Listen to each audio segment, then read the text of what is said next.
moje ime je Sergej Krajnc, prihajam iz podjetja Termodron, kjer se ukvarjamo z digitalizacijo v kmetijstvu, robotizacijo, nudimo podporne sisteme za kmete in danes bomo tudi si pogledali nekaj primerov uporabe preciznega kmetijstva pri nas v Sloveniji, iz pilotnih projektov do stvari, ki so v vsakodnevni uporabi, sedaj že kar nekaj sezon.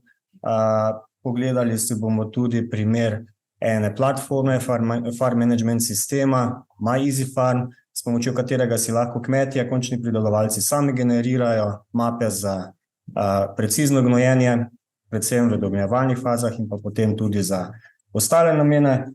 In pa pogledali bomo tudi na koncu, kako se to vse skupaj v praksi izvede, kaj pomeni to na tehnološkem področju iz vidika samih strojev.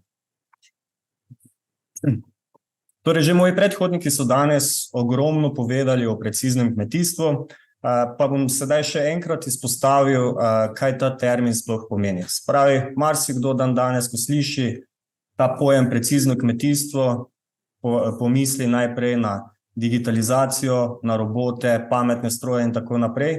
In vse to je tudi tukaj noter zajeto, ampak v sami osnovi pa precizno kmetijstvo pomeni dosti več.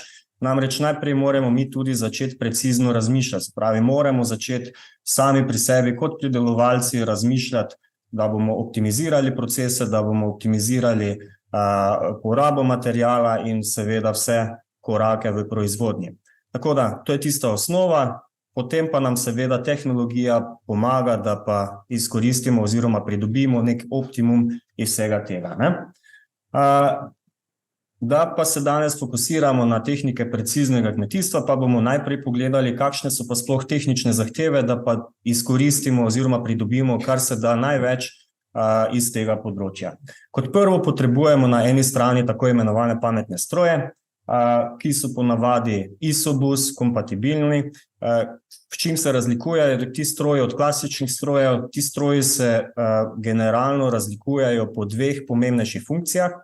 Prva je krmiljenje sekcij, druga pa se pravi zapiranje sekcij. To pomeni, da ima stroj, kot lahko tu vidimo, škropilnica, trosilec ali sajalnica, možnost, da posamezno sajalno enoto, sekcijo škropilnih šob ali pa lopatic trosilnika zapre. Se pravi, s tem mi preprečimo dupliranje nanosa repromaterijala in pa seveda trošenje izven meja polja, kolikor imamo polja začrtana. To je prva pomembna funkcija. Druga pomembna funkcionalnost, ki je pa nadgradnja te, pa je, da po posamezni sekciji lahko tudi prilagaja doziranje. Se pravi, ne samo, da zapira, ampak lahko pri posamezni šobi prilagaja doziranje škropilne brozge, potem tudi pri posamezni, bom rekel, sajalni enoti prilagaja normo doziranja semen in pa pri trosilcu nanos mineralnega gnojila po posamezni sekciji. Sedaj stroj imamo, ampak ta stroj je potrebno tudi nekako krmiliti. Vse te mape za ciljno gnojenje, za ciljno obdelavo je potem tudi nekam potrebno naložiti in zato so uporabljeni tako imenovani pametni terminali. Se pravi, s temi terminali se krmilijo vse osnovne funkcije stroja in pa tudi se sem noter potem nalagajo ti načrti za ciljno gnojenje in pa seveda za setev in škropljenje. Vse skupaj je seveda povezano preko tega ISOBUS krmila. ISOBUS je načeloma mednarodni standard za povezavo naprav v kmetijsko-gozdarskem sektorju in v teoriji načeloma, če imamo naprave, ki so ISOBUS kompatibilne, kateregakoli proizvajalca bi jih naj priklopili skupaj in bi naj funkcionirale. V praksi pa se mogoče včasih srečamo tudi s kakim izzivom glede tega. Se pravi, imamo stroje, imamo vse skupaj povezano, ampak ko mi pridemo na samo parcelo, potrebujemo tudi podatek, kje se mi na kateri točki na parceli na samem polju nahajamo, da vemo, kje točno je potrebno koliko gnojiti, glede na tiste predefinirane vrednosti, ki si jih bomo pozneje pogledali, kako jih pridobimo. Zato so uporabljene satelitske mreže za globalno pozicioniranje, tako imenovani GNSS sistemi. Potem v to omrežje teh satelitskih sistemov spadajo vsem verjetno najbolj poznani GPS sistem, potem še je tukaj GLONASS ruski, evropska Galileo mreža in pa kitajska Beidou mreža teh satelitov za pozicioniranje. Sedaj s temi sateliti za pozicioniranje pridobimo podatek o lokaciji, ki pa ni nujno najbolj točna. Lahko imamo, ne vem, odstopanje 30 cm, lahko tudi 1,5 m, lahko tudi več metrov, odvisno od atmosferskih vplivov in drugih faktorjev. Tako da za neko normalno oziroma, bom rekel, precizno obdelavo v kmetijstvu je ta natančnost daleč preslaba. Še posebej, če se pogovarjamo tukaj o ponovljivosti. Zaradi tega se poslužujemo tako imenovanih korekcijskih točk, se pravi, to so bazne postaje, statične, nekje na zemlji pozicioniranje. Imamo statične koordinate in naprave, ko se izračunajo, se pravi, terminali na polju svojo pozicijo, potem pridobijo ta korekcijski podatek od te statične bazne postaje, da si skalibrirajo svojo pozicijo na par centimetrov natančno oziroma na centimetrsko natančnost. No in ko imamo takšno korekcijo te pozicije, imamo potem tudi ponovljivost, lahko upravimo setev recimo koruze, gremo čez 2-3 tedne opravljati operacijo škropljenja, bomo vedno na isti lokaciji, lahko se vrnemo nazaj čez par mesecev, par let in bomo vedno na tej lokaciji plus minus 2,5 centimetra. Tako, se pravi, nekako tehnološko smo osnove pogledali, kaj potrebujemo, sedaj pa bomo si pogledali par rezultatov in pa primerov uporabe pri nas. Tukaj vam bom predstavil ene rezultate projekta oziroma prakse, ki smo jih izvajali v projektu Plovtos. To je bil skupni projekt 33 evropskih partnerjev, pri nas v Sloveniji smo pa bili 3 partnerji, Kmetijsko-gozdarski zavod Murska Sobota in pa kolegi iz ITC-a Murska Sobota. In smo načeloma v sklopu tega projekta po celi prekmurski regiji 3 sezone zapored izvajali tehnike preciznega kmetovanja. Predvsem smo dajali poudarek na dognojevanju žit, na vzorčenju osnovnem po sami žetvi in pa tudi smo načeli problematiko ciljnega škropljenja. Že moji predhodniki so ogromno povedali o multispektralnih posnetkih in pa vegetacijskih indeksih, tako da tukaj bomo malo pohitrili ta del predstavitve. Se pravi, če še enkrat na kratko samo povzamem, rastline imajo eno zelo zanimivo lastnost, namreč če so zdrave ali če so pa pod kakršnim koli stresom, se odraža sprememba v odboju določenih valovnih dolžin in to lahko s pomočjo teh multispektralnih posnetkov, ki so nameščeni ali na drone ali na satelite, zaznamo. Se pravi, tukaj lahko na spodnji sliki vidimo en taki NDVI indeks, se pravi, že preračunan vegetacijski indeks, ki nam pokaže stanje pridelka. Tukaj je rdeča barva ponazarja stresna območja, zelena barva pa bolj zdrava, bujna vegetacijska območja. Sedaj samega posnetka tukaj ne moremo točno določiti, zakaj so takšne razlike. Zaradi tega moramo te posnetke najprej uporabiti in narediti terenski pregled v posameznih conah noter, da vidimo, kaj je temu vzrok, da je taka situacija na terenu. Se pravi, to je lahko zaradi različnih faktorjev, bodisi je to zaradi založenosti v tleh, tekstura tal, napad bolezni škodljivca, ne vem, suša, zastajanje vode ali karkoli drugega. Se pravi, v praksi to izgleda tako, da te podatke vzamemo, gremo na teren, se pravi, najprej si določimo ciljna območja, conacijo, na koliko območij želimo imeti ta plot oziroma gerk razdeljen. Je čisto odvisno, ni nekega pravila, recimo, da mora biti vedno na 3 območja ali pa kaj takega, je odvisno od konfiguracije in stanja parcele, da se nekako združi to v smiselne table, v smiselne celote in se potem naredi terenski pregled.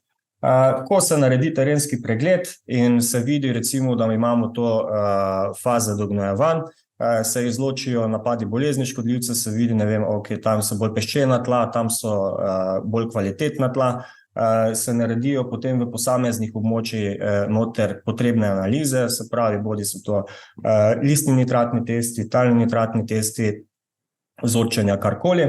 Na podlagi tistih zbranih meritev na terenu se potem v pisarni pripravijo ciljne vrednosti za dognojevanja, se vnesejo v te gnojilne načrte za ciljno gnojenje. Ti načrti se potem uvozijo v traktorski terminal in ko pridemo na parcelo, se ta naloga, ta pripravljeni gnojilni načrt izvede glede na te predpripravljene vrednosti. Se pravi, to v praksi izgleda tako, traktor se vozi po parceli in glede na dejansko lokacijo in pripravljene tiste vrednosti, sistem sam poskrbi za to, da res porabi toliko materijala, kot smo mi v pisarni za to predvideli. Se pravi, še enkrat, satelitski posnetki so nekako uporabni za vse faze obdelave, če lahko se tako izrazim, se pravi za osnovno gnojenje, za ciljno vzorčenje, potem analize in seveda ciljno osnovno gnojenje, za dognojevanje v fazah rasti, tudi za škropljenje in pa selektivno setev. Seveda, kot so že moji predhodniki omenili, zato kar smo mi v fazi rasti skozi sezono izvajali, je potem vseeno potrebno na nek način verificirati. Zato se tudi mi poslužujemo, vkolikor je to le mogoče, kartiranja pridelka. Se pravi, to, kar smo mi v fazah dognjevanj delali, nekako tudi pričakujemo, da bo nek rezultat na koncu tega in to lahko najbolj vidimo iz žetvenih kart. Te žetvene karte so nam tudi en dodatni sloj podatkov, ki jih lahko primerjamo z temi skozi dognjevalne sezone in pa potem tudi recimo jih lahko primerjamo z analizami iz laboratorijev, tudi z analizami elektroprevodnosti in vse te podatke lahko uporabljamo za bolj smotrno in pa bolj optimalno načrtovanje za naslednje sezone. Tukaj še lahko pogledamo tudi, kako izgleda v praksi ciljno vzorčenje, tudi že je bilo kar nekaj povedano od mojih predhodnikov. V primeru te parcele smo tudi opazili, se pravi, nekako naša predispozicija je bila, da nam je rastlina tisti najboljši pokazatelj, v kakšnem stanju so tla in to se je izkazalo za zelo točno. V tem primeru smo se odločili v tej parceli razdeliti celotno parcelo na dve podobmočji in smo vzeli vzorce posebej iz tega rumenega in pa posebej iz oranžnega območja. Tisti rdeči del je bil zaradi anomalij izločen in kot smo lahko opazili po laboratorijski analizi, je dejansko bila založenost določenih elementov tudi do 2 razreda odstopanja.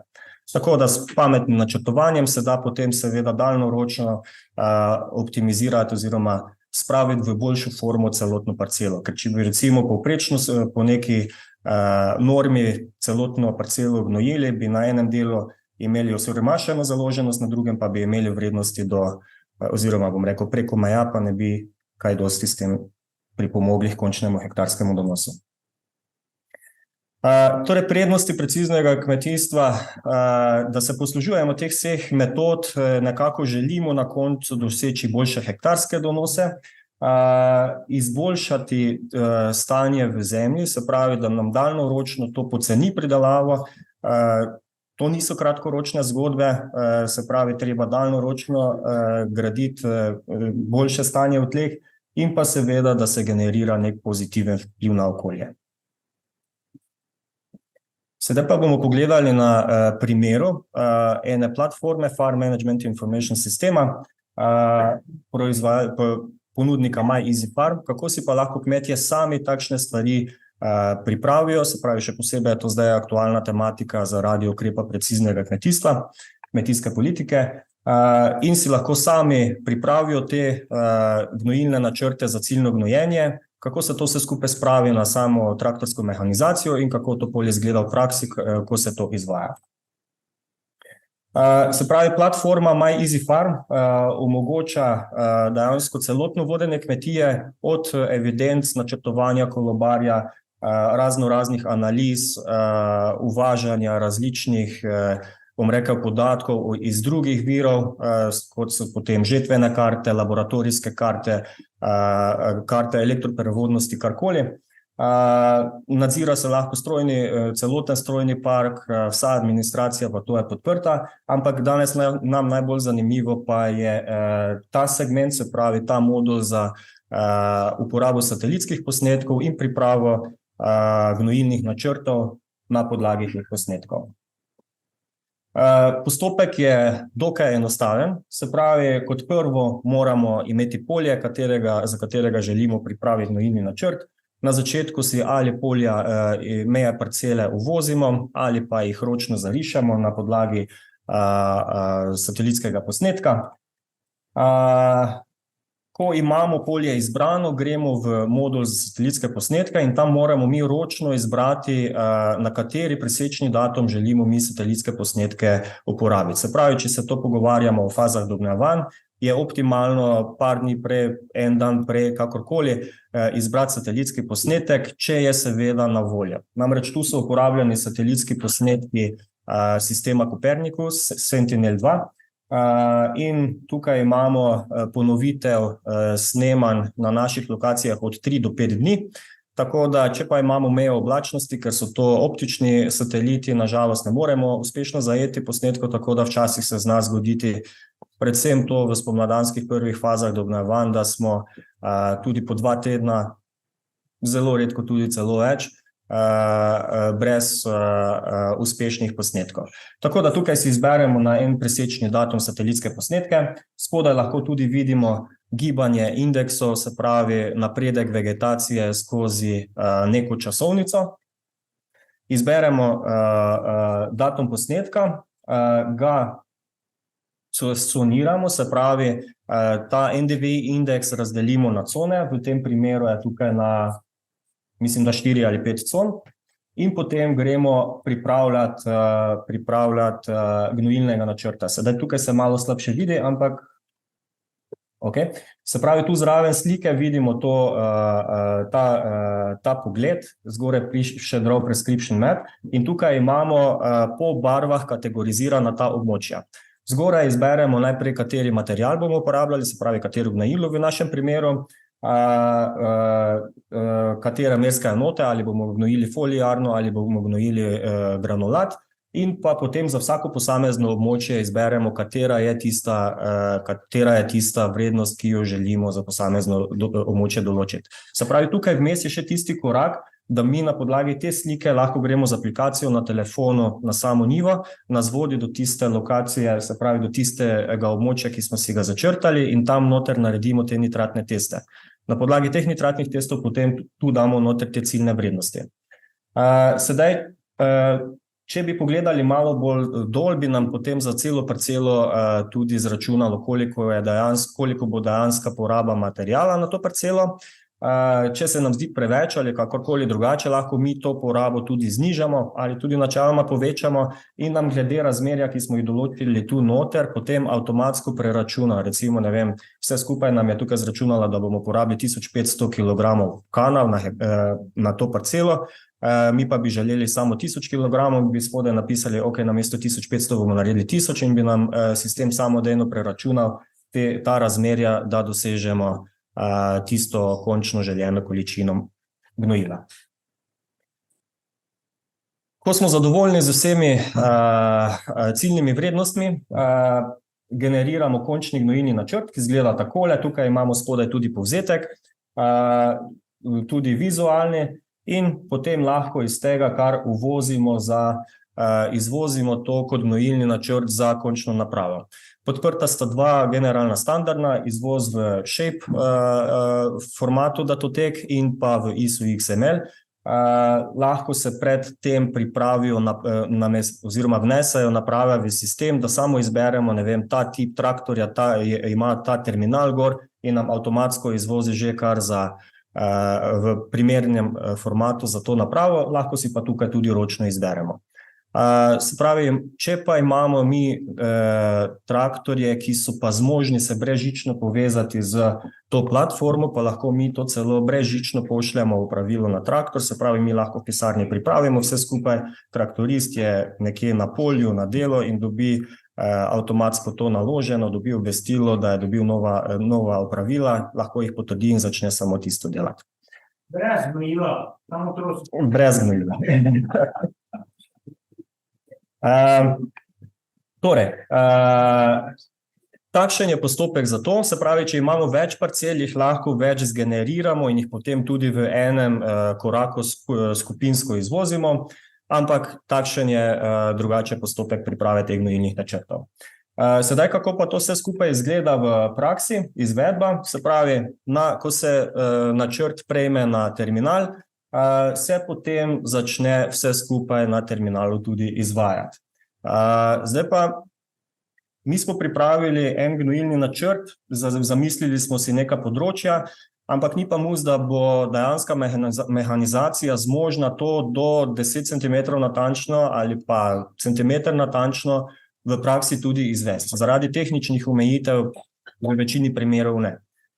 Zaradi tega se potem tukaj na samem terminalu, ko se ti gnojilni načrti uvozijo, med samim izvajanjem beleži tudi telemetrija. Se pravi, telemetrija pomeni to, evo ga, takšni so bili vhodni podatki, to smo mi želeli, oziroma takšna so bila naša pričakovanja, da se v tem in tem območju dozira mineralnega gnojila, ampak ker je to bilo premalo območje, je bilo premalo prekrivanje med posameznimi sekcijami delovnega priključka, pa zaradi tehničnih teh omejitev stroj tega ni mogel izvesti. Zato pa se tukaj bolj v ozadju zabeležijo telemetrični podatki, kaj se pa je dejansko zgodilo na samem terenu. Se pravi, eno so vhodni podatki, naše želje, potem pa tisto dejansko, kaj se je na sami lokaciji dogajalo, na vsakem kvadratnem metru parcele.